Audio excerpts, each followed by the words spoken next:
শহীদ পরিবার এবং আহত পঙ্গুদের যথাযথ পুনর্বাসনের কোনো ব্যবস্থা করা হয়নি। ফ্যাসিজম আবার ফিরে আসবে। সরকার শুধুমাত্র উচ্চ কক্ষে পিআর পদ্ধতিতে নির্বাচনের বিষয়টি সিদ্ধান্ত গ্রহণ করেছে। আমরা বলছি উভয় কক্ষেই পিআর পদ্ধতিতে নির্বাচন প্রয়োজন। এছাড়া আমরা নানাভাবে লক্ষ্য করছি যে বর্তমান অন্তর্বর্তীকালীন সরকারের বিভিন্ন টায়ারের বিভিন্ন স্তরের যে প্রশাসন আছে সেই প্রশাসন একটি বিশেষ দলের দ্বারা নিয়ন্ত্রিত বা প্রভাবিত হয়ে কাজ করছে। যদি এই অবস্থা চলতে থাকে তাহলে নির্বাচন বাধাগ্রস্ত হবে। একটি সুষ্ঠু অবাধ নিরপেক্ষ নির্বাচন কোনোভাবেই সম্ভব হবে না। তো দেশের মানুষ ৩৬ জুলাই যে নতুন গণ অভ্যুত্থানের মাধ্যমে নতুন যে বাংলাদেশ পেয়েছে, মানুষ এবং তাদের আশা আকাঙ্ক্ষা নতুনভাবে সজ্জিত হয়েছে। এ কারণে মানুষ চায় একটি সুষ্ঠু অবাধ এবং নিরপেক্ষ নির্বাচনের মাধ্যমে তারা তাদের প্রতিনিধি সংসদে প্রেরণ করবে।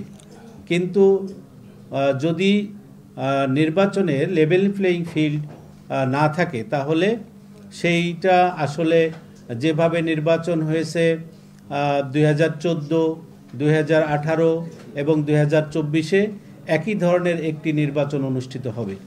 এ কারণে প্রশাসনকে সেইভাবে সাজিয়ে একটি লেভেল প্লেইং ফিল্ড তৈরি করা নির্বাচনের জন্য এখন সময়ের দাবি। এছাড়া একটি নির্বাচন এবং দীর্ঘ সময় হয়ে গেল, জুলাই গণ অভ্যুত্থানের প্রায় 1 বছরের অধিক সময় পার হয়ে আসছে আমরা, কিন্তু যারা সেই প্রায় 2000-এর মতো শহীদ, তারপরে আহত পঙ্গু, তাদের সেই সব শহীদ পরিবার এবং আহত পঙ্গুদের যথাযথ পুনর্বাসনের কোনো ব্যবস্থা করা হয়নি। এটা আমাদের একটা অন্যতম দাবি যে যারা জুলাই গণ অভ্যুত্থানে শহীদ হয়েছে সেই পরিবার আহত পঙ্গুদের দ্রুত পুনর্বাসনের ব্যবস্থা করতে হবে। এবং এই যে প্রায় 2000-এর মতো মানুষ হত্যাকারী এবং অসংখ্য হাজার হাজার লক্ষ লক্ষ মানুষ পঙ্গুত্ব বরণ করেছে, যে ফ্যাসিস্ট আওয়ামী লীগ সরকার এই কাজটি করছে, তাদের দৃষ্টান্তমূলক শাস্তি সহ তাদের দোষর 14 দল, জাতীয় পার্টি সহ 14 দলের সকল রাজনৈতিক কার্যক্রম নিষিদ্ধ করতে হবে। এই দাবিগুলো নিয়েই মূলত আমাদের আন্দোলন চলমান আছে। আন্দোলনরত 8 দল, আমি আগেই বলেছি যে ঢাকায় ইতিমধ্যে সমাবেশ হয়েছে। একই সাথে বাংলাদেশের সকল বিভাগীয় শহরে পর্যায়ক্রমে সমাবেশ অনুষ্ঠিত হবে। বিভাগীয় সমাবেশগুলো আগামী 30 তারিখে রাজশাহীতে বিভাগীয় সমাবেশ অনুষ্ঠিত হবে ইনশাআল্লাহ, রাজশাহীর ঐতিহাসিক মাদ্রাসা মাঠে। দুপুর 2টায় আমাদের এই সমাবেশ অনুষ্ঠিত হবে এবং 4টা পর্যন্ত আমাদের এই সমাবেশ চলবে। 2 ঘন্টার এই সমাবেশ আমাদের সম্মানিত জাতীয় নেতৃবৃন্দ, বাংলাদেশ জামাত ইসলামী, ইসলামী আন্দোলন বাংলাদেশ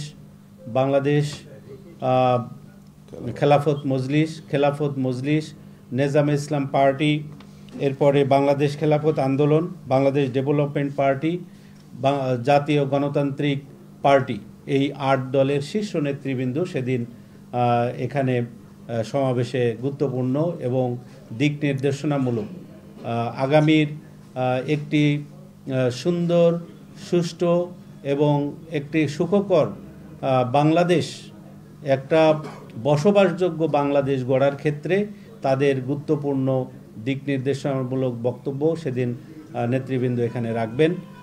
বাংলাদেশ জামাত ইসলামীর আমাদের রাজশাহী, নাটোর, নওগাঁ, নবাবগঞ্জ এই 4 জেলার আমাদের 5টি শাখা এবং বাংলাদেশ ইসলামী আন্দোলন বাংলাদেশের ওনারা রাজশাহী বিভাগের 8 জেলা থেকে ওনাদের নেতাকর্মীরা আসবেন, অন্য দলগুলোও তাই আসবেন। বিএনপির সাথে এই যে বিষয়গুলো নিয়ে সংস্কার কমিশন কাজ করলো, বিশেষ করে জুলাই জাতীয় সনদ, বাস্তবায়ন, গণভোট, এরপরে পিআর, এইগুলো নিয়েই মূলত তাদের সাথে একটা মতের পার্থক্য ছিল, বক্তব্যের পার্থক্য ছিল।